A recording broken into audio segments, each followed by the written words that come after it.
Hello everyone, आज हम लोग नाइन्थ में नया चैप्टर स्टार्ट कर रहे हैं फिजिक्स में। क्या उसका नाम है ग्रेविटेशन। मैंने फोर्स और मोशन दोनों अच्छे से करवा दिया है, उसको पहले पढ़ो फिर उसको पढ़ना।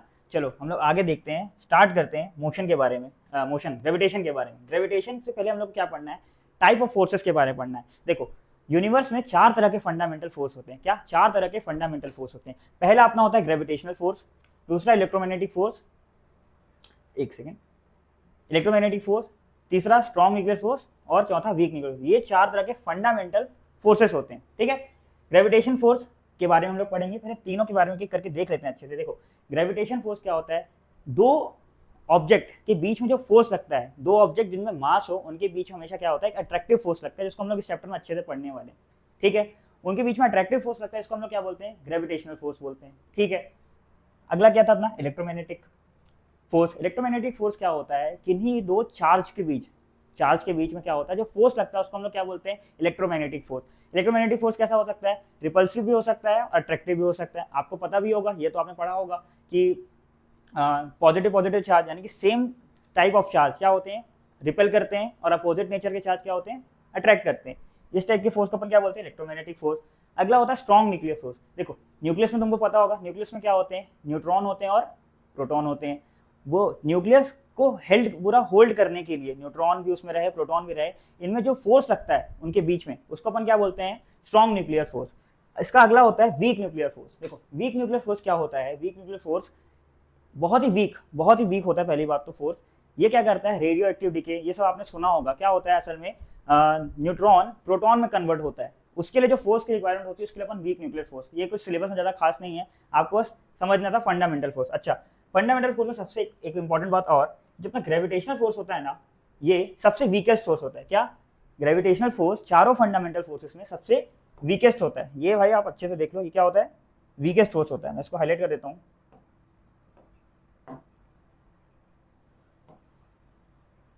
क्या होता है,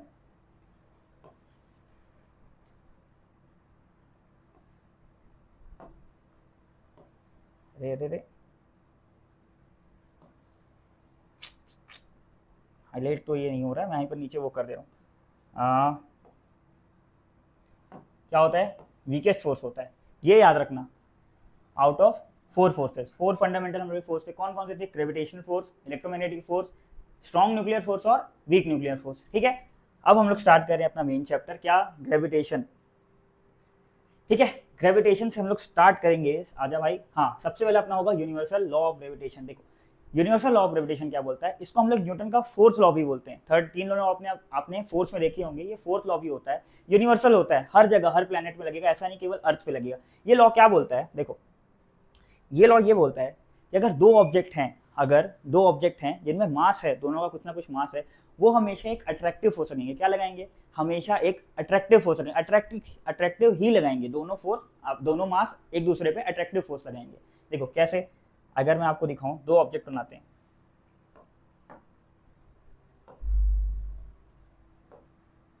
ऐसा कुछ, ये मान लो है m1 मास का, ये है m2 मास का। ठीक है, अब m1 m2 का है, इनके बीच की अगर डिस्टेंस अपनी क्या है, इनके बीच की, इनके रेडियस के बीच की ना, पहले मैं क्या करता हूं, इसके सेंटर से डिस्टेंस लेना है मेरे को। एक यहां पर इसका सेंटर है, तो सेंटर यहां पर। ठीक,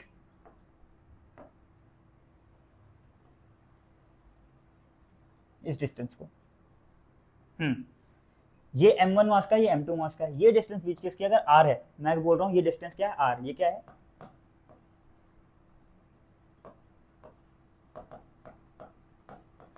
डिस्टेंस है। ठीक है, क्या बोलता है कि जो जो फोर्स इनके बीच में लगेगा, ये इसको क्या करेगा, ये इस पे अट्रैक्टिव फोर्स लगाएगा F1, ये इस पे लगाएगा अट्रैक्टिव फोर्स इधर F2। ठीक है, याद रखना, ये जो यूनिवर्सल लॉ ऑफ ग्रेविटेशन अपना क्या बोलता है, न्यूटन ये बोल रहा था कि दोनों फोर्स क्या होंगे, अट्रैक्टिव इन नेचर होंगे। जैसे दोनों फोर्स क्या है,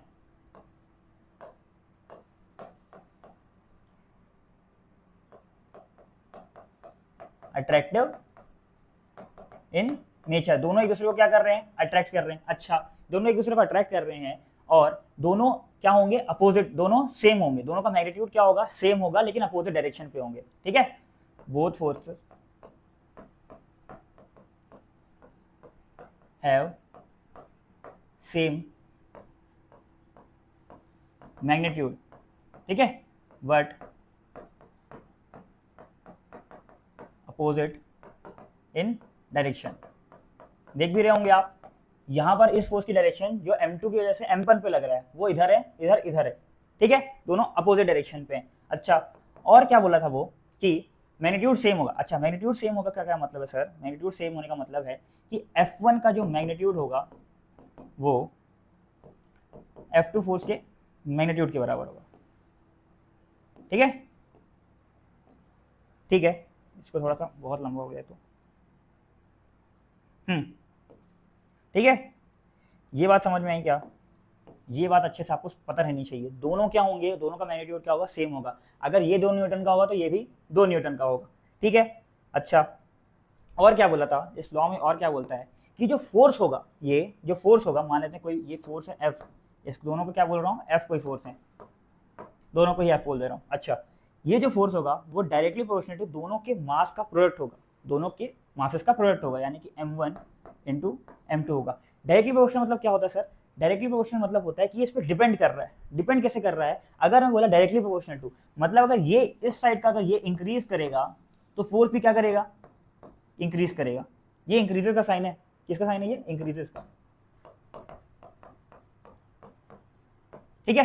डायरेक्टली प्रोपोर्शनल का ये मतलब होता है दोनों के मास के प्रोडक्ट के डायरेक्टली प्रोपोर्शनल होगा, यानी कि डिपेंड कैसा करेगा, अगर उन दोनों के मास का प्रोडक्ट अगर इंक्रीज करेगा, यानी कि मैं उसको बढ़ाऊंगा तो क्या होगा, फोर्स भी बढ़ जाएगा। अच्छा, दूसरी बात क्या बोल रहा था कि जो फोर्स है वो इनवर्सली प्रोपोर्शनल है दोनों के बीच के डिस्टेंस के स्क्वायर का। अच्छा, ये इनवर्सली प्रोपोर्शनल क्या होता है, इसका मतलब क्या होता है, इनवर्सली प्रोपोर्शनल, यहाँ पर 1 बाई है ना, तो इसका मतलब इनवर्सली प्रोपोर्शनल।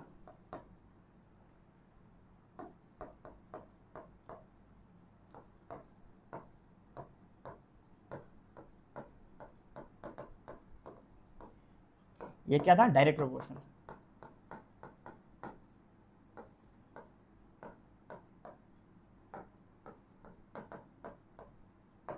ठीक है। डायरेक्टली प्रोपोर्शनल टू इनवर्सली, ये इनवर्सली प्रोपोर्शनल। इनवर्सली प्रोपोर्शनल मतलब क्या है सर, इनवर्सली प्रोपोर्शनल मतलब ये है कि अगर मेरा रेडियस बढ़ता है, अगर मेरा रेडियस मतलब सॉरी डिस्टेंस अगर बढ़ता है, डिस्टेंस मतलब क्या होगा, डिस्टेंस का स्क्वायर भी बढ़ेगा भाई। अगर ये इंक्रीज करता है तो मेरा ये क्या हो जाएगा, ये डिक्रीज करने लगेगा, है ना भाई। अब तुम सोचो, मैं 1/x कोई मान लो वैल्यू है, मैं x को अगर बढ़ाते जाता हूँ, x को क्या करता हूँ, बड़े बड़े नंबर देता हूँ। देखो, अगर x को रखा 2 तो ये हो जाएगा 1/2, ये तो और छोटा हो गया। अगर x को रखा 1/3, देखो छोटा तो क्या, कंपेयर ही कर लेते हैं। अगर x को रखा मैं क्या 3, x रखा 3 तो ये क्या हो जाएगा 1/3, 1/3 तो 1/2 से भी छोटा हो गया। तो इनवर्सली प्रोपोर्शनल में ऐसा होता है कि अगर ये यहाँ जो नीचे की वैल्यू है इसको अगर मैं इंक्रीज करूंगा तो ये क्या हो जाएगा, डिक्रीज हो जाएगी। ये इनवर्सली प्रोपोर्शनल होता है, और किसके, स्क्वायर के होता है, स्क्वायर के जो डिस्टेंस होता है उसके स्क्वायर के। अच्छा, अगर मैं उनको कंबाइन करूं, इन दोनों को कंबाइन करूं, देखो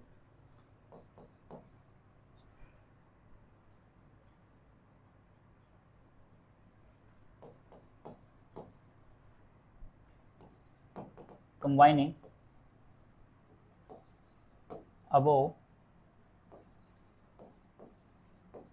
इक्वेशंस, ठीक है। अगर मैं कंबाइन करूँ तो क्या मिलेगा, तो ये बहुत, हाँ कंबाइन करूँ तो क्या होगा, फोर्स जो था, देखो यहाँ पर क्या था, फोर्स जो था वो directly proportional to m1 into m2 था, दोनों के मासेस का प्रोडक्ट के प्रोपोर्शनल था, और ये जो था ये उसके रेडियस, जो उसका डिस्टेंस था उसके स्क्वायर के इनवर्सली प्रोपोर्शनल था। तो अगर मैं दोनों को कंबाइन करूँ तो ये कुछ ऐसा दिखेगा, m1 into m2 upon R square, ऐसा कुछ दिखेगा ये, है ना। इसको मैं यहाँ से हटाता हूँ। अच्छा, ऐसा कुछ दिखा।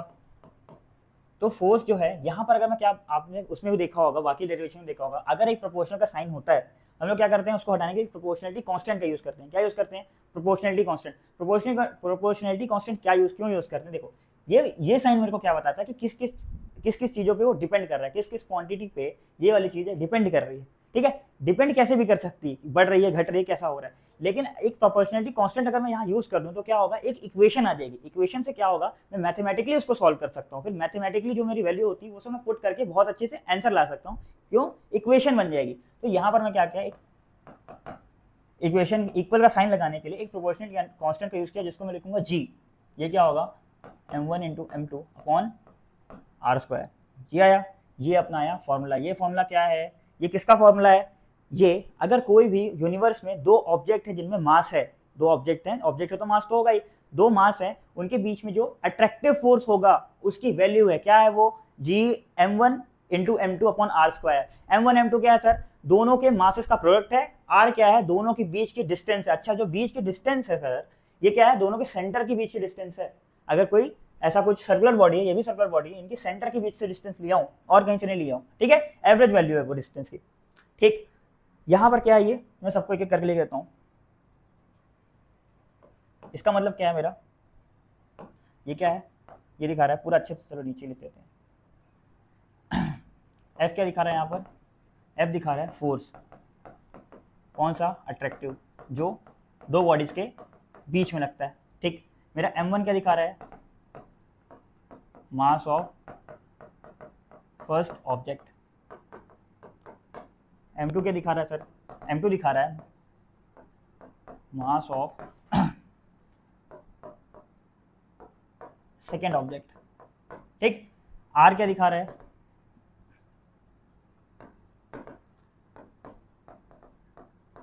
डिस्टेंस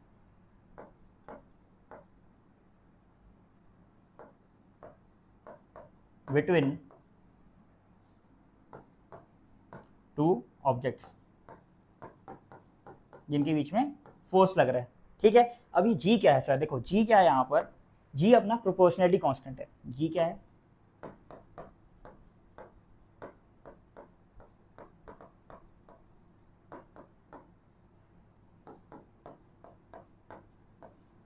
ठीक है, इसको अपन क्या बोलते हैं, कॉल्ड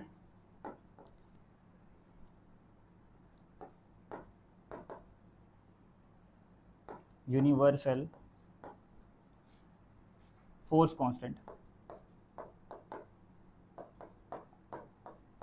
इसको हम लोग क्या बोलते हैं, यूनिवर्स फोर्स कांस्टेंट। ठीक है, यूनिवर्सल फोर्स कांस्टेंट हम लोग बोलते हैं। ठीक है, जी, जी अपना क्या है, यूनिवर्सल फोर्स कांस्टेंट। ये इसके बारे में हम लोग थोड़ा और सोचते हैं कि जी क्या है, जी के बारे में हम लोग और कुछ कुछ बताते हैं। देखो, जो फोर्स होता है, फोर्स का यूनिट क्या होता है, न्यूटन होता है।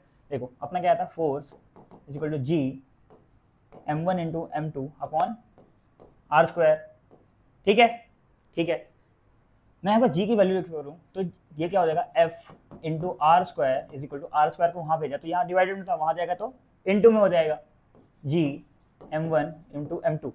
ठीक, F into R square upon m1 into m2 is equal to G, ये दोनों इंटू में थे, यहाँ गए तो डिवाइड में हो गए। अच्छा, मैं अब क्या करूँ, ये मेरा आ गया जी का फॉर्मूला।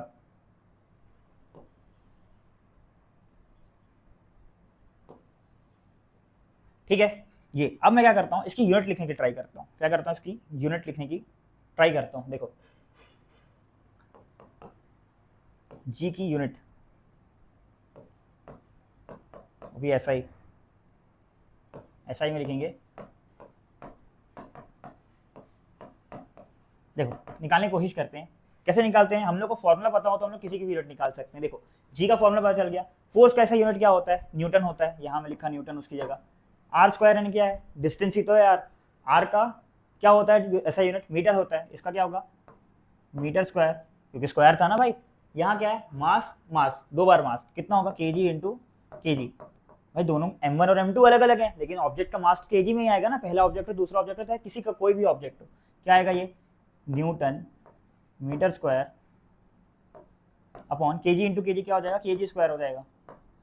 ये क्या आया, न्यूटन मीटर स्क्वायर पर केजी स्क्वायर, या फिर इसी को अपन क्या लिख सकते हैं, newton metre square KG square है ना, हाँ, केजी की पावर -2।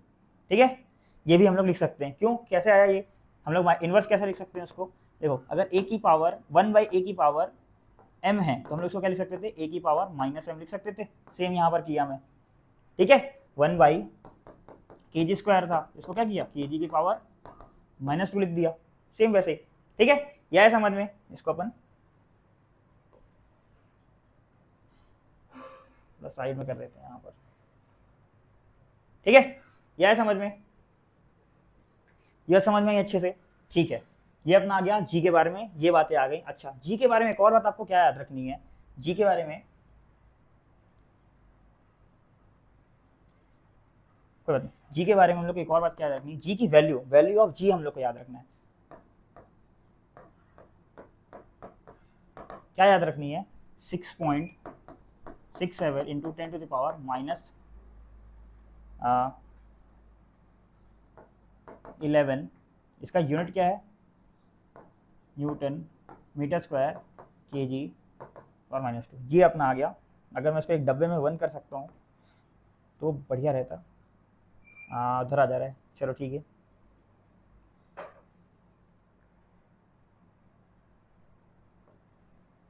तो और बड़ा हो जाएगा। चलो एक काम करते हैं, इसको डब्बे में तो बंद करेंगे। ये हम लोग को दिक्कत, इतना बड़ा क्यों हो गया ये, इसको अपन फिर से ऊपर लिख लेते हैं। क्या था, और में अपना ये था न्यूटन मीटर स्क्वायर केजी की पावर -2, ये -2, ठीक है। यहाँ तक क्लियर है। ये बात आपको ये याद रहनी चाहिए, इसकी वैल्यू हो सकता है एग्जाम में दे दे, लेकिन आपको याद होना चाहिए 6.67 इंटू 10⁻11 न्यूटन मीटर स्क्वायर पर केजी स्क्वायर। ये आपको अच्छे से याद रखना है। ये सब आपको अच्छे समझ में आया होगा।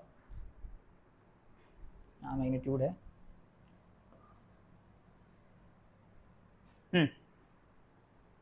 ये बातें भी यहाँ पर साइड कर देते हैं इसको।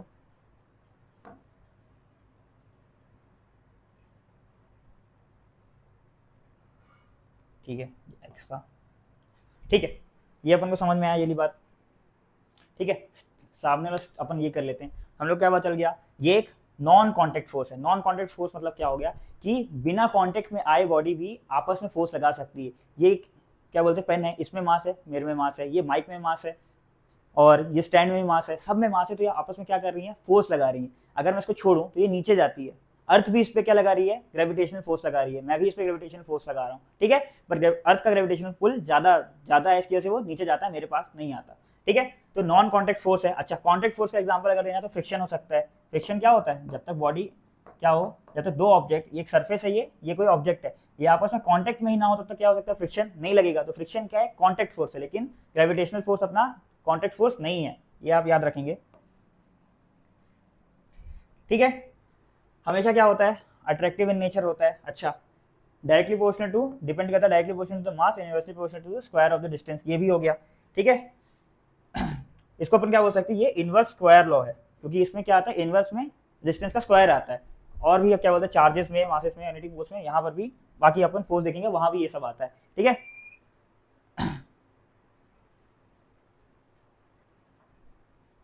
देखो, अब हम लोग पहला क्वेश्चन आ रहा है, हम लोग को क्या निकालना है, हम लोग को फोर्स की वैल्यू, फोर्स का फॉर्मूला हम लोग को याद है, हम लोग क्या निकालना है। अब हम लोग को पहला क्वेश्चन करना है। क्वेश्चन क्या है, what is the magnitude of gravitational force. अच्छा, ग्रेविटेशनल फोर्स का मैग्नीट्यूड हम लोग को निकालना है between the earth and the 1 kg object of its surface, ठीक है। हम लोग को मास ऑफ अर्थ दिया है 10 इंटू 10 की पावर 24, वो 24 होगा।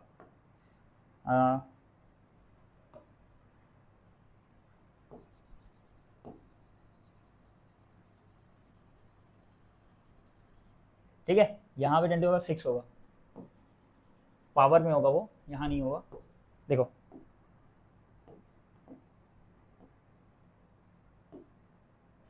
ये मैं लाया था यहाँ से, ये कितना है 24, ये कितना था 6, उसकी पावर 6 है। अच्छा, मास ऑफ अर्थ ये याद होना चाहिए आपको, क्या होता है 6 इंटू 10⁻24 kg होता है, और रेडियस क्या होता है 6.4 इंटू 10⁻6 मीटर होता है। ये इंटू है यहाँ पर, अगर आपको नहीं दिख रहा होगा, ये इंटू है, ठीक है। अच्छा, हम लोग को अब क्या निकालना है, हम लोग को फोर्स निकालना है। देखो, फोर्स का फॉर्मूला क्या होता था, G m1 into m2 upon r², ठीक है। हम लोग को यहाँ क्या पता है, हम लोग को m1 पता है, किस पे, 1 kg ऑब्जेक्ट पे निकालना है, और m2 अपना क्या हो गया, मास ऑफ अर्थ हो गया। कितना होता है, दिया भी है 6 इंटू 10⁻24 kg। ये लेकिन आपको याद होना चाहिए, हो सकता है कोई भी क्वेश्चन में ना भी दिया हो मास ऑफ अर्थ, ठीक। ये हम लोग को पता है। और क्या पता है हम लोग को, रेडियस पता है अर्थ की। अच्छा, अगर कोई रेडियस क्यों पता है, हम लोग को तो डिस्टेंस चाहिए थी ना दोनों के बीच की। देखो अगर यहाँ पर मैं कोई, ये मान लो अर्थ है, ठीक है, ये क्या है,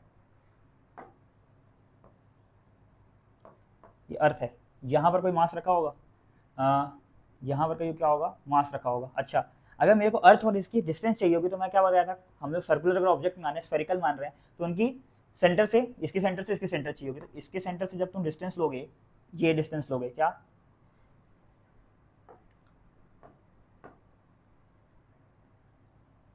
यहाँ से ये डिस्टेंस लोगे, ये डिस्टेंस क्या है, यही तो रेडियस है ना, यही क्या है, तो अर्थ को, रुको एक सेकेंड, ये अपना था सेंटर, ये है अपनी अर्थ, और ये क्या है, ये है रेडियस, ठीक है, या रेडियस, रेडियस मतलब आर से दिखा सकता हूँ, आया समझ में। तो इनके बीच की डिस्टेंस क्या होगी, रेडियस के बराबर ही होगी। तो हम लोग को डिस्टेंस भी दी हुई है किसके फॉर्म में, रेडियस ऑफ अर्थ के फॉर्म में। कितनी दी हुई है, 6.4 इंटू 10⁻6 मीटर। देखो ये ऐसा यूनिट में सारी दिया हुआ है, सारे ऐसा यूनिट में दिया हो, तो हम लोग को टेंशन लेने की जरूरत नहीं है, यूनिट चेंज करने की जरूरत नहीं है। देखो जी की वैल्यू क्या थी, 6.67 इंटू 10⁻11, ठीक है। ये मास क्या हो जाएगा, यहीं पर लिखना है, ठीक है, तो थोड़ा सा साइड कर लेते हैं, इसको भी अपन थोड़ा इधर से लिखते हैं ताकि ये बन जाए यहाँ पर जगह, इसको भी सिलेक्ट हो जाएगा, ये तो पूरा सिलेक्ट हो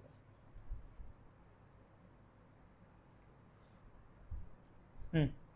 चलो कोई बात नहीं, यहीं पर लिख लेंगे। देखो जी की वैल्यू क्या थी, 6.67 इंटू 10⁻11, मास क्या है, m1 क्या है 1 kg, m2 क्या है अपना,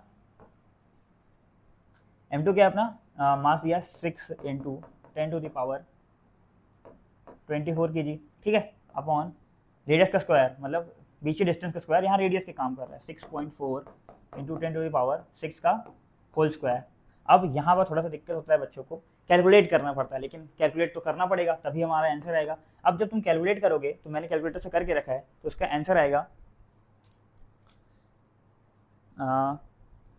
9.77 न्यूटन, 9.77 न्यूटन। ये आप अच्छे से कैलकुलेट करोगे। यहाँ पर कैलकुलेशन के लिए मैं आपको थोड़ा सा बता दे रहा हूँ, रिवाइज करवा दे रहा हूँ। देखो अगर 10 टू द पावर ए की पावर में m अपॉन ए की पावर में n दिया होता है, तो हम लोग क्या करते हैं, कौन सा फॉर्मूला अप्लाई होता है, ए की पावर में m माइनस n।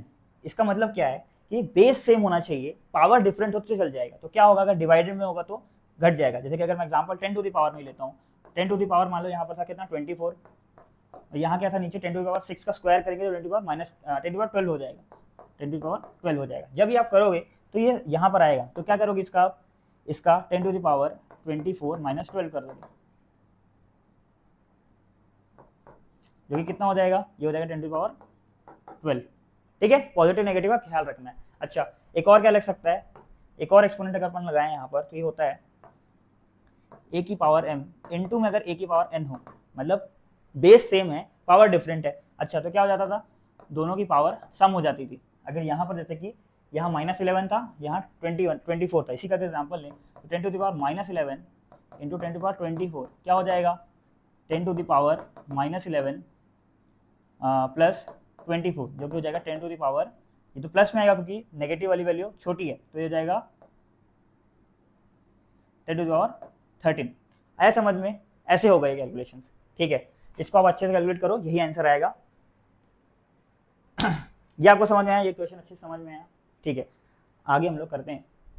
अगला क्वेश्चन क्या बोल रहा है, how does the force of gravitation between two object, के टू होगा यहाँ पर,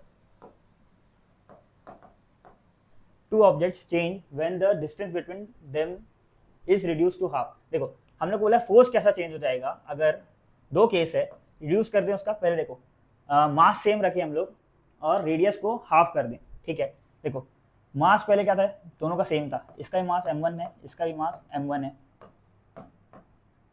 ठीक।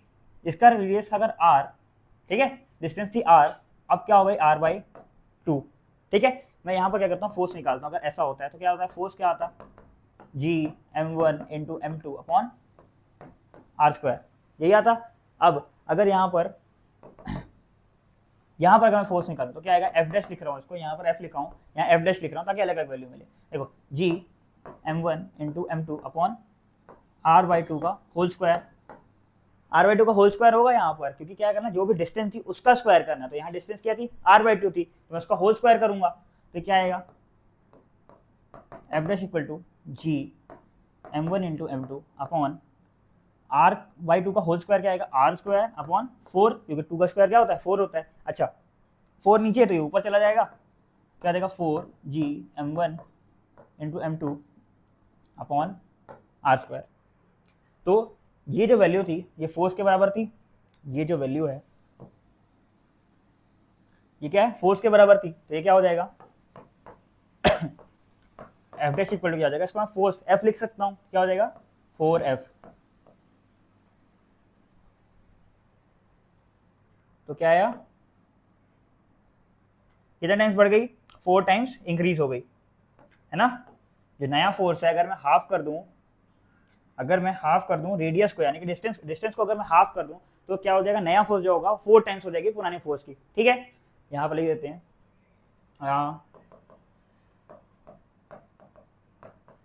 न्यू फोर्स लिखते हैं,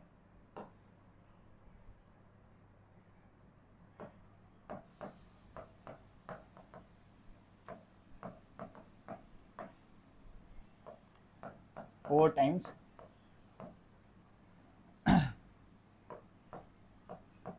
देन इनिशियल या प्रीवियस, ठीक है, 4 टाइम्स हो गया उसका, अगर मैं क्या किया, रेडियस को हाफ कर दिया। अच्छे समझ में आया, ठीक है। देखो अगला क्वेश्चन क्या बोल रहा है, calculate the mass of object. क्या अपने पास इसमें, क्या हम लोग आगे क्वेश्चन है या फिर इसमें हम लोग मास वगैरह पे भी चेंज करके दिखा देते हैं,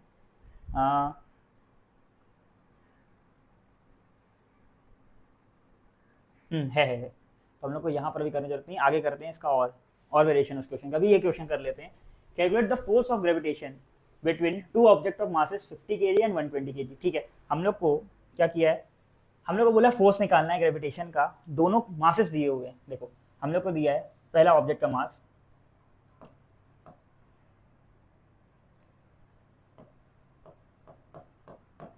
ऑफ फर्स्ट ऑब्जेक्ट क्या है, इसको मैं अगर बोलूँ m1 तो कितना दिया हुआ है 50 kg।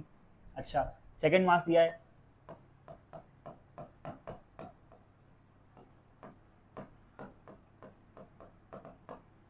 m2, बोलो वो कितना दिया, 200 नहीं 120 kg दिया, ठीक है। दोनों ऐसे यूनिट पे दिया है, respectively kept at a distance of 10 metre from one another, ठीक है, डिस्टेंस दिया है।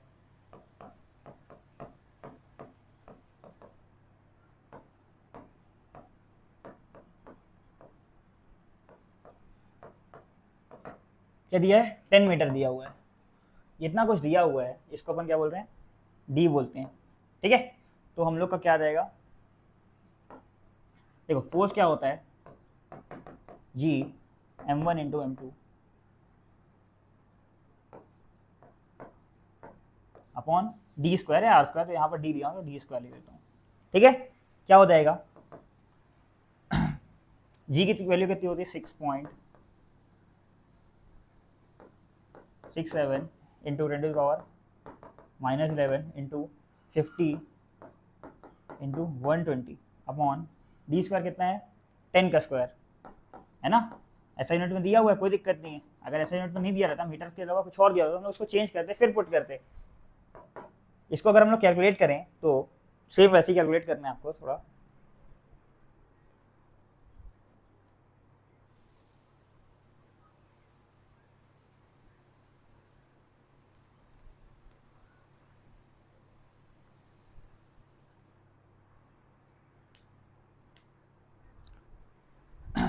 इसको कैलकुलेट करना बच्चों और बताना कितना न्यूटन आने वाला है, न्यूटन में ही आएगा, ठीक है। इसका कैलकुलेशन वो हो रहा है, आगे करते हैं जल्दी से, अपन पहले क्वेश्चन करते हैं, अगर लास्ट में टाइम बचा तो मैं इसको करवा दूंगा कितना होगा इसका, ठीक है।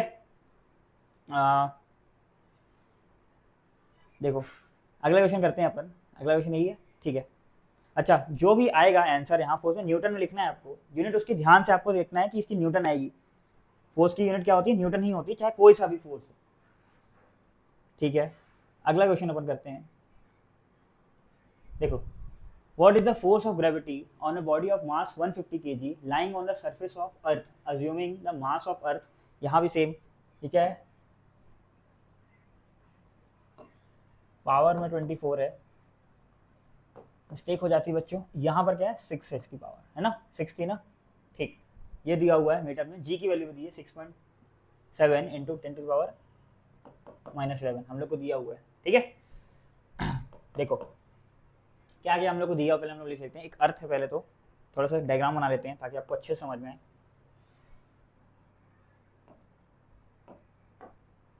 यहाँ साइड में बनाते हैं, यहाँ या फिर यहाँ बना लेते हैं, ये अर्थ है अपनी,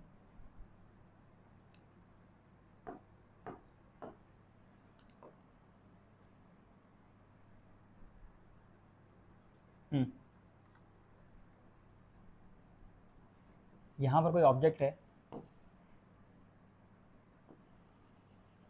ठीक है, यहाँ पर कोई ऑब्जेक्ट है, ये क्या है अपना, ये हो गया अपना सेंटर, ये क्या है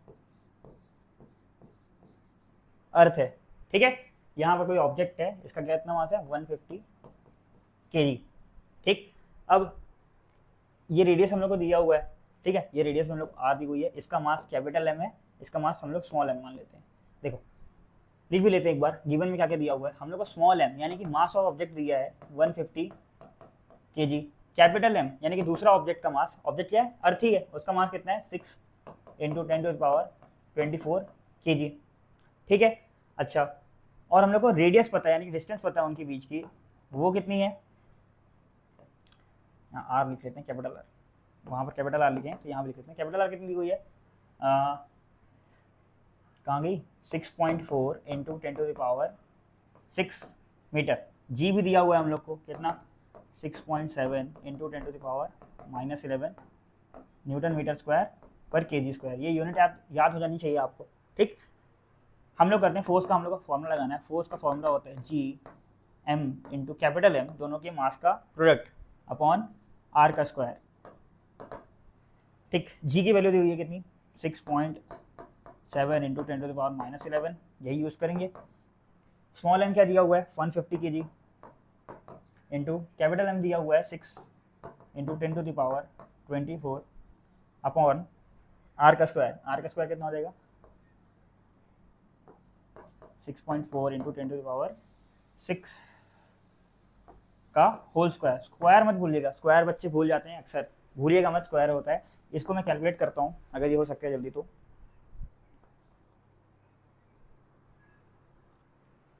ये आएगा 1472 न्यूटन में, ठीक है, ये आएगा 1472 न्यूटन में।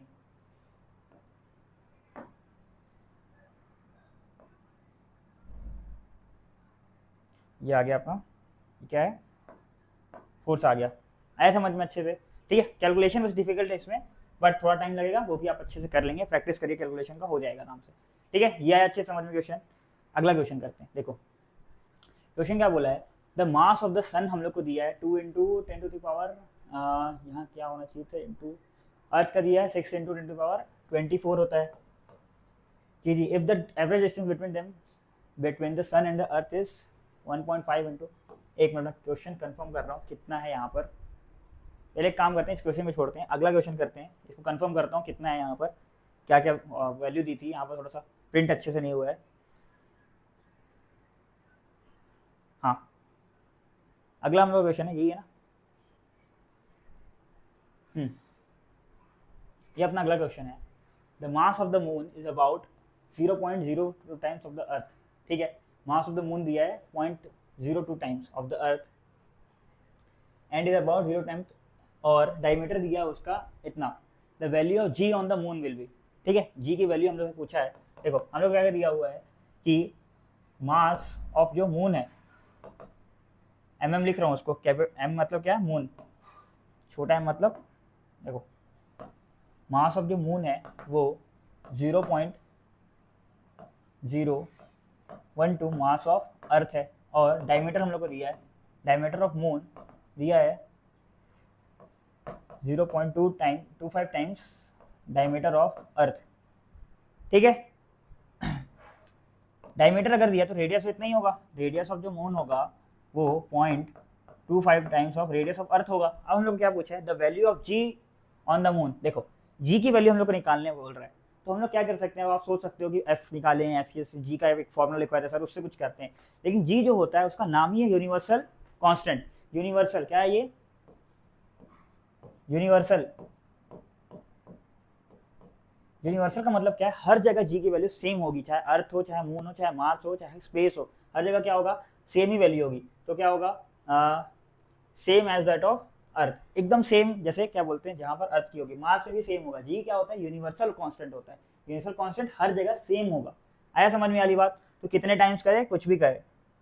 ठीक है, आगे का क्वेश्चन क्या बोल रहा है, the value of quantity G in the formula of gravitational force depend on mass of the earth only, depend on the radius of the earth, depends on both masses and depends neither on mass nor on the radius of the earth। देखो जो universal constant की value है ना, वो किसी पे depend नहीं करती, किसी पे भी डिपेंड नहीं करती। फॉर्मूला में जरूर आ जाता है कि F G is equal to F R square upon M one into M two, लेकिन वो डिपेंड किसी पे नहीं करती। इसका आंसर क्या होगा, डिपेंड्स नीदर मास, ये मास है, mass nor on radius of the earth, किसी पे भी डिपेंड नहीं करती, यूनिवर्सल वैल्यू होती है ये दोनों बातें, दोनों क्वेश्चन आपको अच्छे से पता रहना चाहिए। अगला क्वेश्चन क्या बोल रहा है, अगला क्वेश्चन ये बोल रहा है कि the two particles are placed at some distance from each other. ठीक है, कुछ डिस्टेंस पे दो पार्टिकल हैं, if keeping the distance between them unchanged and the mass of the each particle two is double the value of the gravitation force. ठीक है, देखो दो पार्टिकल है, एक पार्टिकल ये मान लेते हैं, एक पार्टिकल ये, एक यहाँ और एक यहाँ। ठीक है,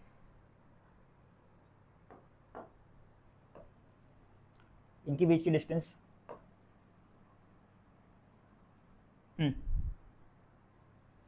इसका मास अपन मान लेते हैं क्या, सेम मास तो नहीं है, दो particles are placed at some distance from each other keeping the distance between them unchanged the mass of each particle is double. देखो अगर मास इसका माना था m1, इसका मास था m2, इनके बीच की डिस्टेंस थी d, इसकी बीच की डिस्टेंस कितनी थी d। क्या कर रहे हैं सेकेंड बार में,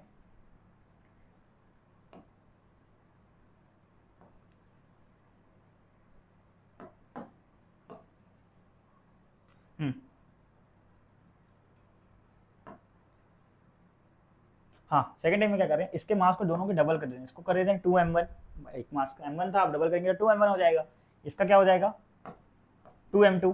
इनका डिस्टेंस को क्या कर रहे हैं, सेम रख रहे हैं, डिस्टेंस क्या कर रहे हैं अभी बीच के, सेम रख रहे हैं, सेम रख रहे हैं। अब क्या बोला है, the value of gravitational force निकालना है, कितने टाइम्स हो जाएगी इसकी। देखो सबसे पहले मैं क्या करूंगा, इसकी ग्रेविटेशनल फोर्स, इसका तो सीधा फॉर्मूला लग जाएगा, F is equal to G m1 into m2 upon D का स्क्वायर, ये होगा यहाँ पर अगर मैं मास को, दोनों के मास को डबल किया हूँ, है ना, each of the two particle is double, दोनों के मास को डबल किया हूँ, ऐसा नहीं कि केवल एक के मास को डबल किया हूँ, दोनों को ही डबल कर दिया हूँ। देखो तो क्या हो जाएगा, फोर्स का फॉर्मूला क्या आता था, G m1 into m2 upon R square, है ना। तो यहाँ पर जो फोर्स एफ डैश लिख रहा हूँ वो क्या हो जाएगा, जी तो जी ही होगा, वो तो चेंज होगा नहीं, कितना भी कुछ कर ले। यहाँ पर मास क्या हो गया 2m1 और इसका क्या हो गया 2m2 अपॉन डिस्टेंस अभी भी क्या है, सेम है, डी स्क्वायर।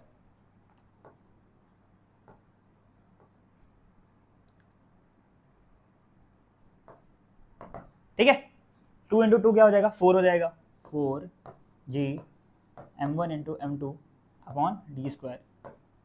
ये क्या है अपना एफ डैश, सेम इस वैल्यू को अपन क्या लिख सकते हैं, एफ के पर लिख सकते हैं, या तो दोनों को डिवाइड कर दो तब भी इनका रेशियो क्या आएगा 1/4 आएगा, ऐसा कुछ।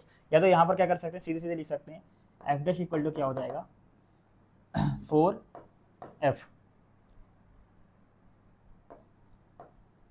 है ना, ये आ गया अपना 4f, ऐसा समझ में, तो 4 टाइम्स हो जाएगा। देखो इसको क्या कर सकते थे, एक और, इसको इक्वेशन 1 मान के, इसको इक्वेशन 2 मान के दोनों को डिवाइड कर देते, है ना, तब भी सेम वैल्यू आती। अगर दोनों को डिवाइड करता हूँ तो क्या आ जाएगा, f upon F dash equal to G m1 into m2 upon D square upon 4 G m1 into m2 upon D square. ये कटता क्या आया, 1/4 आया। अब 1/4 आया तो ये क्या होगा, सेम यही आया, ये एफ डैश को उधर भेज देंगे तो ये एफ डैश इक्वल टू क्या आएगा, सेम 4f आएगा, यही आएगा यहाँ से अगर इसको करें तो यही अपना हो गया, 4 टाइम्स हो गया। आई बात ये समझ में, ठीक है। 2 बार ऑप्शन है 4 टाइम्स 4 टाइम्स, एक ये 4 टाइम्स है, इसको मान लो ये 1/4 टाइम्स है, ठीक है। ये क्या है 1/4 टाइम्स, ठीक है। आया क्वेश्चन से समझ में। अगला हम लोग करते हैं, क्वेश्चन क्या बोला है, the gravitational force of attraction between two object is x keeping the mass of the object is unchange if the distance between two object is half, ठीक है, डिस्टेंस को हाफ कर दिए, the magnitude of the gravitational force between them will be become. देखो क्या कर रहे हैं, एक में मास m1 m2 है, दोनों के बीच की पहले की डिस्टेंस है d दी थी, अगली बार क्या कर रहे हैं, इनको सेम रख रहे हैं, है ना, और डिस्टेंस को क्या कर रहे हैं, हाफ कर दे रहे हैं। आई थिंक शायद हमने ये क्वेश्चन किया है पहले, लेकिन एक बार फिर से कर लेते हैं। क्या आएगा, force g m1 into m2 upon d का स्क्वायर, स्क्वायर नहीं भूलना है, d का स्क्वायर, ये क्या आ जाएगा, जो f डैश आएगा वो होगा g m1 इंटू m2, क्योंकि दोनों का मास तो अभी भी सेम है, लेकिन d/2 का होल स्क्वायर। अच्छा x थी ना दोनों की डिस्टेंस, शायद x थी तो हम क्यों उसको d ले रहे हैं।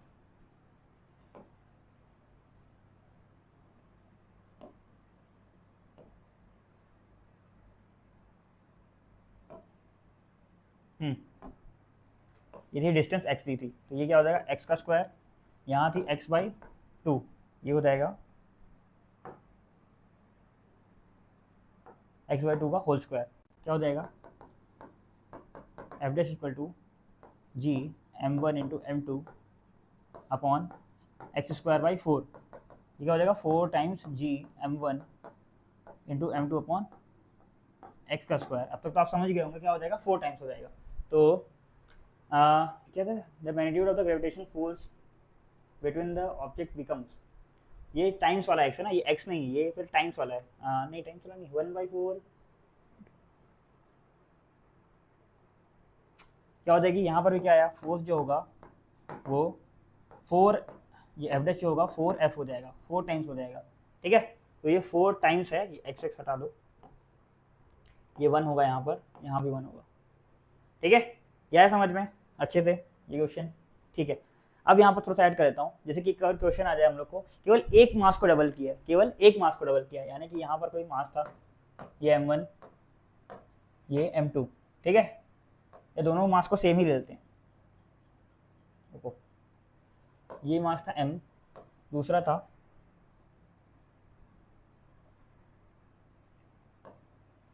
दूसरा का मास भी m था, एक को डबल कर रहा हूँ बस, ठीक है। तो क्या होगा, अब ये हो गया, इसका हो गया 2m, ये हो गया m, ठीक है। दोनों की डिस्टेंस कितनी अभी भी सेम रखा हूँ, ये था अगर r, तो अभी भी इनकी डिस्टेंस कितनी है, r है। देखो यहाँ पर फोर्स क्या आएगा, g m into M upon R square, यानी कि g m² upon R square, क्योंकि m इंटू m स्क्वायर हो जाएगा। ये क्या हो जाएगा, जो नया f डैश आया है वो हो जाएगा g 2m into M upon R square, ठीक है। अच्छा इसको साथ में भी कर सकते हैं, काम करता हूँ थोड़ा सा, इसको और डिफिकल्ट, r था, अब ये कितना हो गया, ये डिस्टेंस भी इनकी बीच की मान लो r/3 हो गई, ठीक है, r/ अब 3 हो गई, छोटी हो गई, तो अब क्या हो जाएगा r/ यहाँ पर हम लोग लिखेंगे, फिर ये क्या लिखेंगे r/3 का होल स्क्वायर। अब देखो ये हो जाएगा 2 को आगे लिख देता हूँ, g m² upon r² upon 9, देखो 9 ऊपर जाएगा तो 2 into 9 g m² upon r², क्या हो गया 18 g m² अपॉन r²। इसको दूसरा बोल के, इसको पहला बोल के क्या करता हूँ, f अपॉन f डैश करता हूँ, तो क्या आ जाएगा, ये आ जाएगा g m² upon r² upon 18 g m² upon r², है ना। ये तो ये कटेगा पूरा, ठीक, ये क्या आया 1/18, अब 1/18 आया तो मैं f डैश को इधर करके 18 को इधर फेंकूँ, तो 18 f इक्वल टू क्या आया, f डैश आया, तो यही अपना क्या है आंसर है। तो क्या हो जाएगा, नया फोर्स 18 टाइम्स हो जाएगा पुराने फोर्स का। आया बात है समझ में? नया फोर्स जो होगा 18 टाइम्स पुराने फोर्स से हो जाएगा। ठीक है,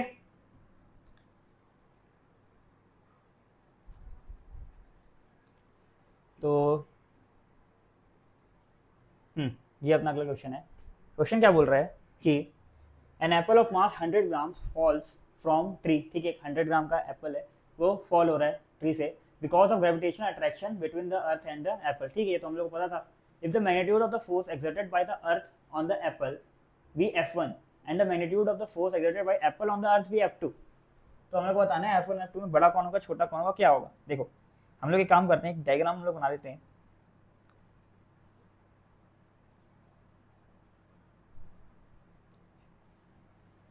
अगर मैं एक ट्री बना सकता हूँ, देखो ये मान लो कोई ट्री है, ठीक है,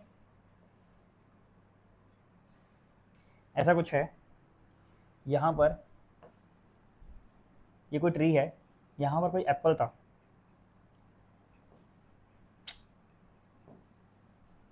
ये क्या था? एप्पल था। ठीक है, ये पूरी अर्थ है, ये अपनी क्या है? अर्थ है। इसको अपन और कैसे करते हैं,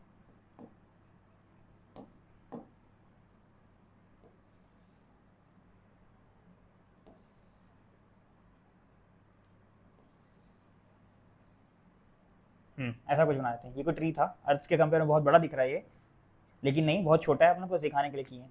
ठीक, इसको एक और काम कर लेते हैं, हाँ इसको डिलीट कर लेते हैं। देखो क्या बोल रहा है कि ये एप्पल, हम लोग को पता है कोई भी दो ऑब्जेक्ट जिनमें मास हो वो क्या करेंगे? अट्रैक्टिव फोर्स लगाएंगे। तो जो अर्थ है, ये क्या है? अर्थ है। अर्थ इस एप्पल पे क्या लगाएगी? एक अट्रैक्टिव फोर्स लगाएगी उसकी तरफ, क्यों नीचे आ जाए, उसकी तरफ आ जाए। इसको हम लोग बोल रहे हैं क्या? इसको शायद वो बोला है जो अर्थ लगाती है एप्पल पे, the magnitude of force exerted by the Apple on the अर्थ, इसको F2 बोला है। जो अर्थ लगाती है F1 पे, F2 क्या है? Force exerted bye earth on Apple. ठीक है, ये जब ये एप्पल होगा ये भी तो भाई फोर्स लगाएगा ना, ये तो हम लोग पढ़े हैं, दोनों फोर्स लगाते हैं एक दूसरे पे। ये इस पे अट्रैक्टिव फोर्स लगाएगा, ये F1 है। F1 क्या है? फोर्स एक्सर्टेड बाय एप्पल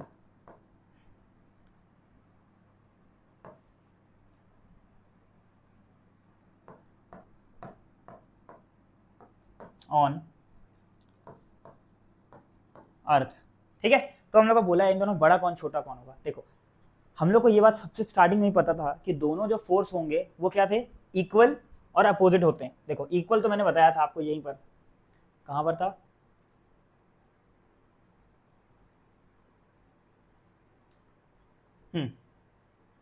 ये दोनों फोर्स क्या होते हैं? इक्वल होते थे, यही बात है। दोनों का मैग्नीट्यूड क्या होता था? इक्वल होता था, लेकिन अपोजिट होते थे। वहां भी हम लोग अपोजिट देखे, इक्वल होता था मैग्नीट्यूड। मैग्नीट्यूड मतलब केवल उनकी जो मैग्नीट्यूड की वैल्यू है, उनकी साइज, उनका एक्सटेंट बराबर होता था। यहाँ पर इसका आंसर क्या होगा कि दोनों F1 और F2 बराबर होंगे। इसका एक ही आंसर क्या होगा? F1 F2 और एक्जैक्टली इक्वल। ये अच्छे से आप समझ जाइए, ठीक है, दोनों क्या होंगे? इक्वल होंगे। ये अपना ग्रेविटेशनल लॉ ही अपना यही बात बोलता है। देखो अगला क्वेश्चन क्या बोल रहा है? 2 point masses of 4 kg and 2 kg kept distance at 1 metre in air attracted each other by a force F। ठीक है, 4 kg 2 kg कुछ डिस्टेंस 1 मीटर पे रखे हैं तो F फोर्स लगाते हैं। This two masses are now dipped in kerosene keeping the same distance. What is the force attraction between the masses in kerosene. देखो कोई भी स्पेस हो, कुछ भी हो, दो ऑब्जेक्ट के बीच में जो डिस्टेंस, दो ऑब्जेक्ट के बीच में जो फोर्स लगता है वो उतना ही लगेगा। मीडियम कुछ भी हो, फोर्स अभी भी उतना ही लगेगा। ठीक है, तो कोई फर्क नहीं पड़ता केरोसिन में हो चाहे वो एयर पे हो, जितना फोर्स था वो पहले उतना ही लगेगा। तो देखो मैं यहाँ पर लिख देता हूँ,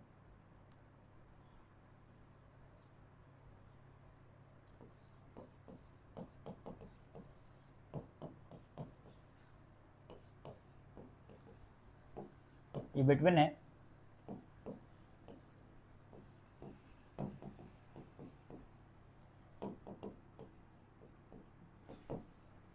इज इक्वल टू, ये इक्वल होगा gravitational force between objects if both dipped in different medium.